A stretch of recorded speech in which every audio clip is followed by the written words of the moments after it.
આપ સૌને નમસ્કાર. સૌથી પહેલા તો હું શ્રી ધીરુભાઈનો આભાર માનું કે બિલકુલ અનૌપચારિક રીતે અચાનક જ હું ને મનુભાઈ વચ્ચે ઘૂસી ગયા આ પ્રોગ્રામમાં અને અમે આ પુસ્તકનું વિમોચન કરવાની વિનંતી કરી અને આપે સ્વીકારી. આપનો ખૂબ ખૂબ આભાર. સાથે સાથે હું શ્રી મનુભાઈનો પણ આભાર માનું છું કે આ ગુર્જર પ્રકાશને બરાબર યોગ્ય આ સમયે આ દિવસે જ મારું આ પુસ્તક પ્રગટ કર્યું.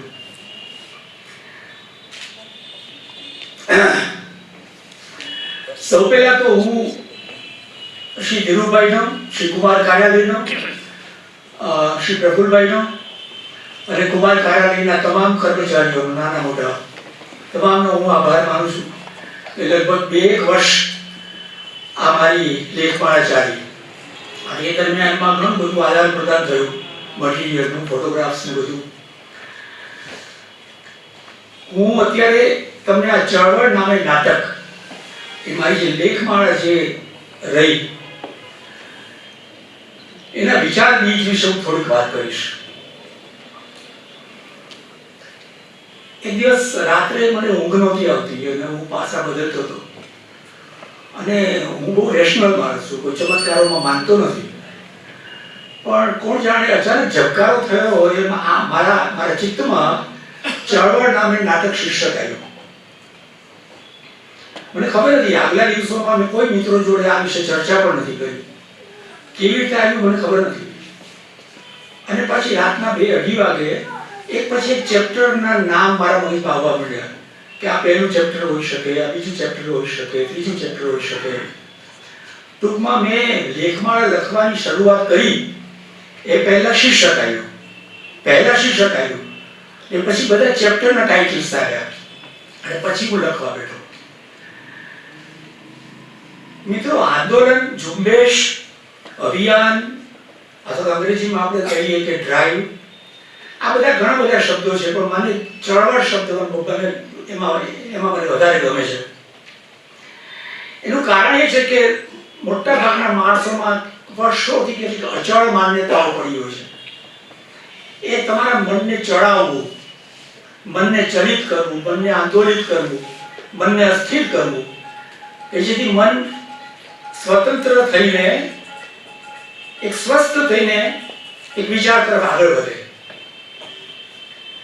ચળવળમાં ચળ પણ છે ને વળ પણ છે.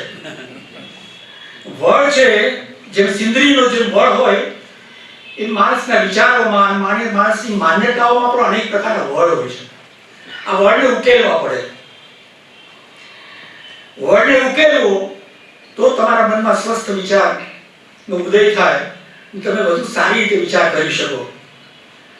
મિત્રો, મારું ક્ષેત્ર રંગભૂમિનું છે, એટલે રંગભૂમિના સંદર્ભમાં કે નાટકના સંદર્ભમાં જો આપણે વિચાર કરીએ તો હું એવું માનું છું કે નાટક એવું રજૂ થાય કે જે પ્રેક્ષકોને વિચલિત કરી દે.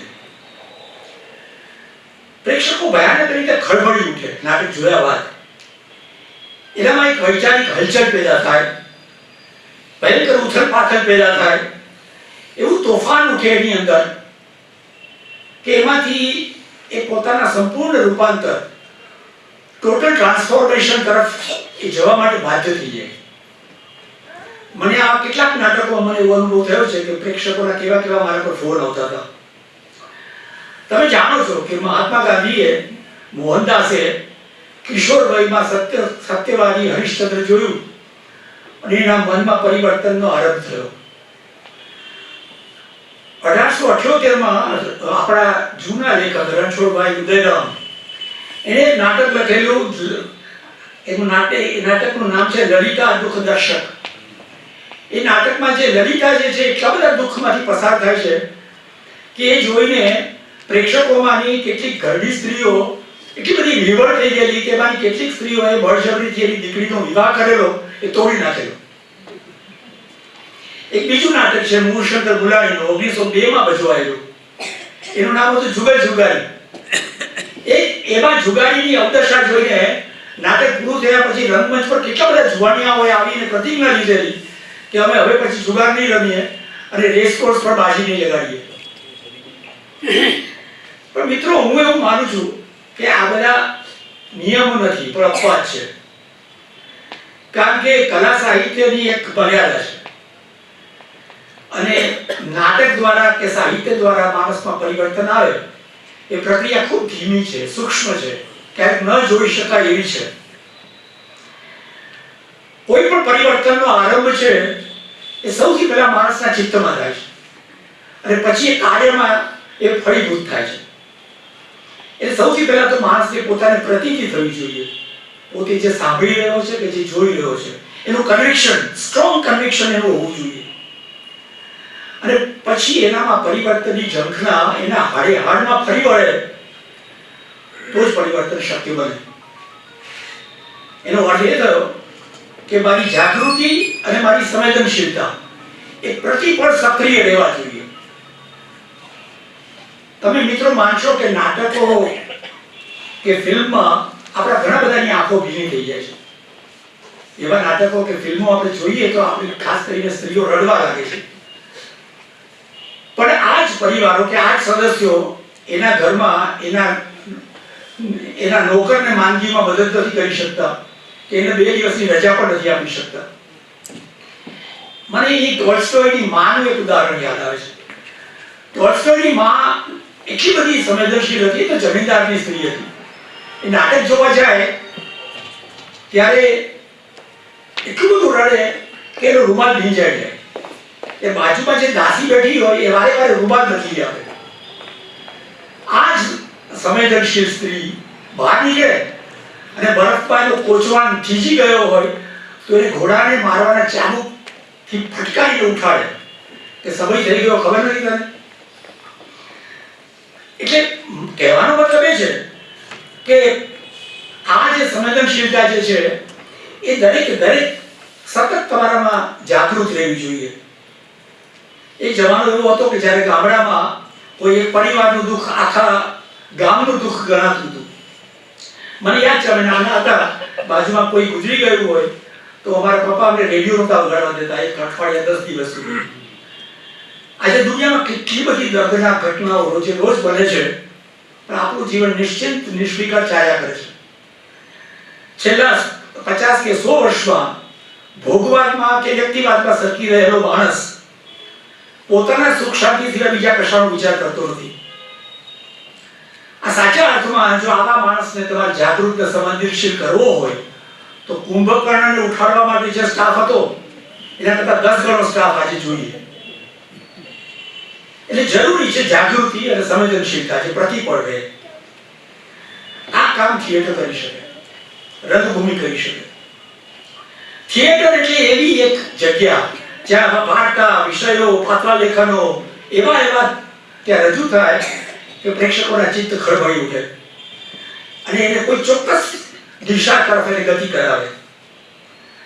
મિત્રો, થિયેટર એટલે ગ્રીક ભાષામાં થિયેટ્રોન પરથી થિયેટર આવ્યું છે.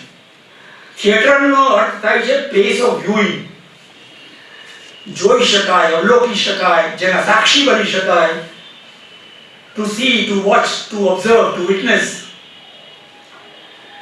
પણ એક વસ્તુ વિચાર કરો કે થિયેટરમાં શું જોવા માટે લોકો જાય આપણે ત્યાં જાય છે? હસાહસ, રોકકડ, નાચગાન. આનો જવાબ હામાં અને નામાં બે હોઈ શકે. કારણ કે મિત્રો, મોજ મજા અને ટોટ ટીખળ છે ને એ તો કાલિદાસ અને સોફોક્લિસ લખતા થયા પહેલા સમાજમાં હતા. એક હજારો વર્ષથી માણસ પાસે મનોરંજનના સાધનો હતા, હવે નાટક નહોતું. પણ એ બધું મનોરંજન છે ને સ્થૂળ હતું, પછી ઘરે પહોંચે ત્યાં એ ખરી પડે. તો વિચાર કરો કે નાટક આવ્યા બાદ કે નાટ્યકાર આવ્યા બાદ શું બન્યું? એ લોકોને શું જોવા મળ્યું થિયેટરમાં? તેનો સાચો જવાબ છે એ ટ્રુથ ઓફ લાઈફ. જીવનની, માનવ જીવનની સચ્ચાઈ, ગમતી અણગમતી સચ્ચાઈ. માનવ જીવનના પ્રશ્નો, જટિલતાઓ, રહસ્યો, ન સમજી શકાય કે ન ઉકેલી શકાય એવા કોયડાઓ. નાટ્યકારને પગલે રંગભૂમિ ઉપર પહેલીવાર વિચારનું આગમન થયું. એ પહેલા ડાગલાઓ હતા, બધા હસાવતા હતા, જોકર્સ હતા, બધા વિદૂષકો હતા. નાટ્યકાર આવ્યો એની સાથે વિચાર આવ્યો અને આ વિચાર જે આવ્યો એને માણસને માણસ બનાવી સંવેદનશીલ બનાવવી, એના અને બીજાના જીવન વિશે વિચાર તો કર્યો. હવે જ્યારે તમે એમ કહો કે નાટકકાર એ વિચાર લાવે છે, તેના પરથી એ પણ પ્રશ્ન થાય કે નાટ્યકાર પ્રતિબદ્ધ હોવો જોઈએ, કમિટેડ હોવો જોઈએ. સર્જકો બે પ્રકારના હોય છે, કમિટેડ અને નોન કમિટેડ, અથવા તો એમ કહો એલિયનેટેડ. જે આસપાસની પરિસ્થિતિ સાથે નિસ્બત ધરાવે સતત, અને એની અભિવ્યક્તિ એના તમામ સર્જનોમાં દેખાય, એને આપણે કહીએ કમિટેડ.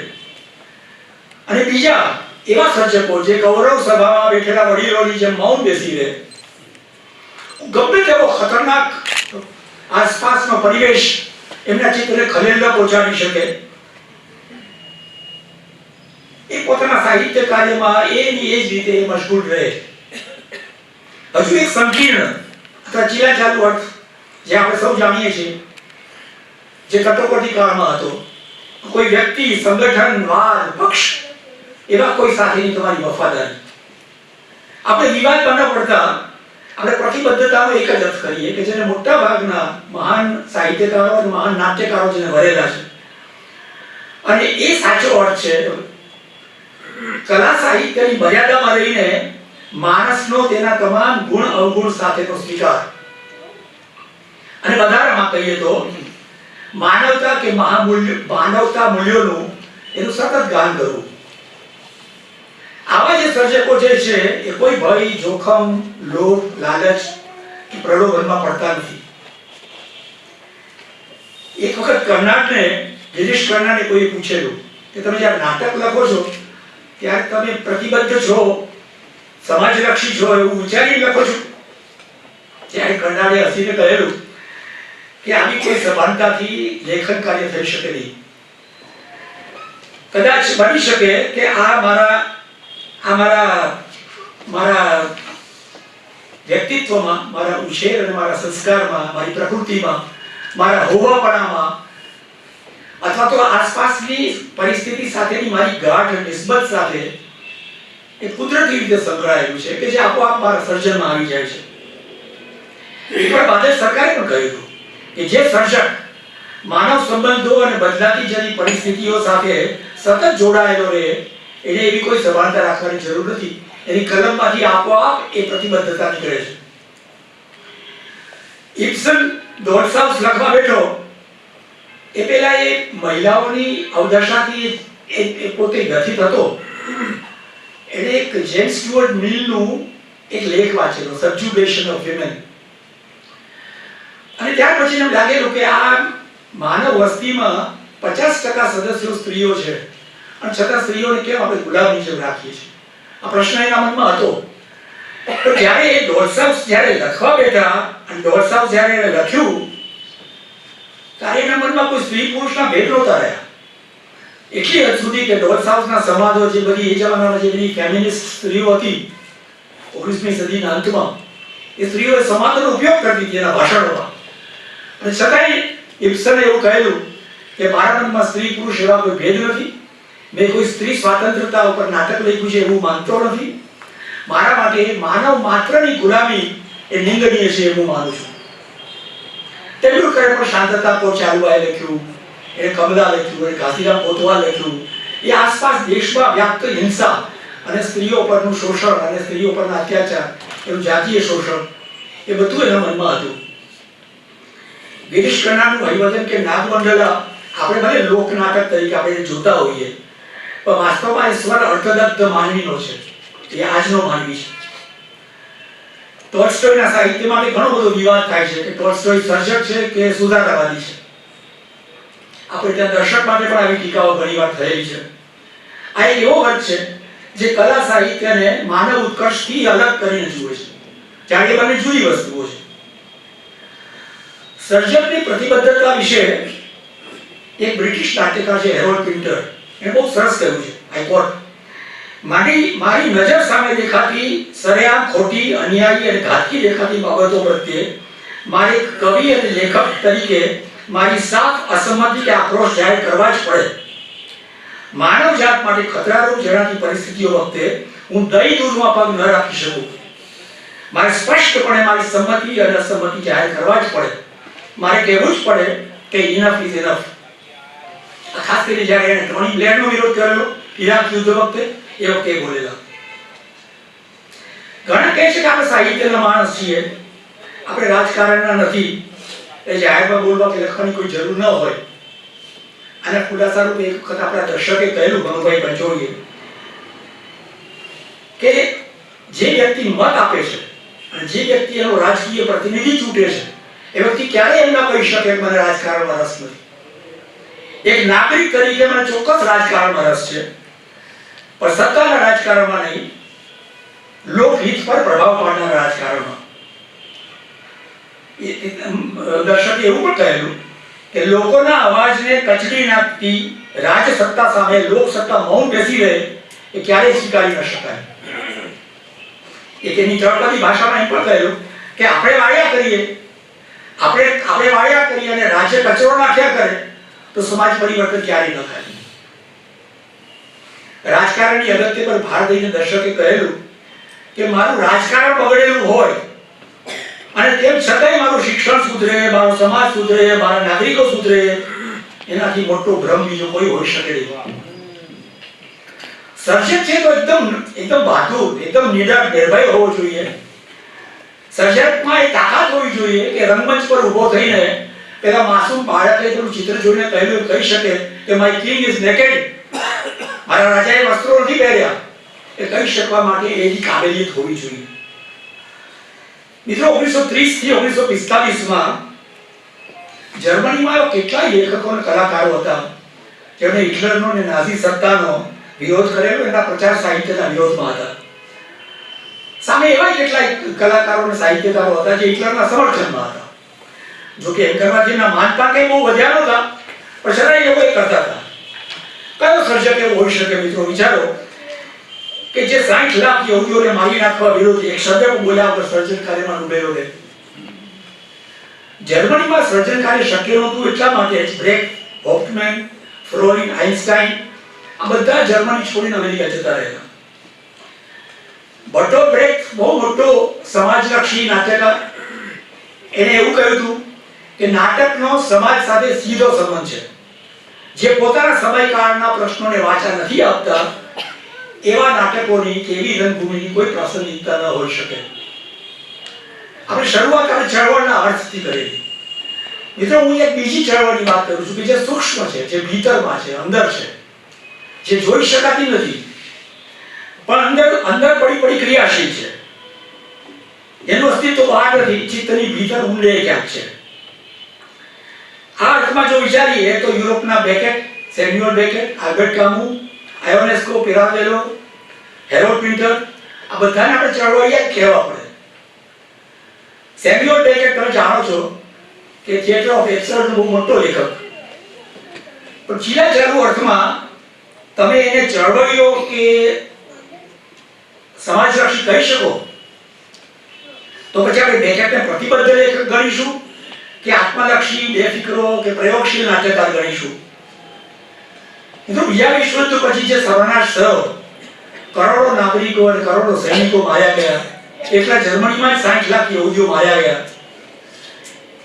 એક વખત નીત્શેએ કહેલું ડિસ્ટ્રક્ટિવ નિહિલિઝમ, વિધ્વંસકારી શૂન્યવાદ, એ લાગુ પાડવામાં આવ્યો. આ ઘટનાઓની ચોટદાર અભિવ્યક્તિ એકદમ કહી શકાય કે હૃદયદ્રાવક એને બેકેટે એના બે નાટકો એન્ડ ગેમ અને વેઇટિંગ ફોર ગોડોમાં કરી છે. એ કહે છે કે માણસ સાવ ઉઘાડો પડી ગયો છે, મેન ઇઝ એક્સપોઝડ કમ્પ્લીટલી. એના શ્રદ્ધાના તમામ સ્થાનકો તૂટી પડ્યા છે. માણસનો માણસ પર, સમાજ પર, ઈશ્વર પર વિશ્વાસ ઉઠી ગયો છે.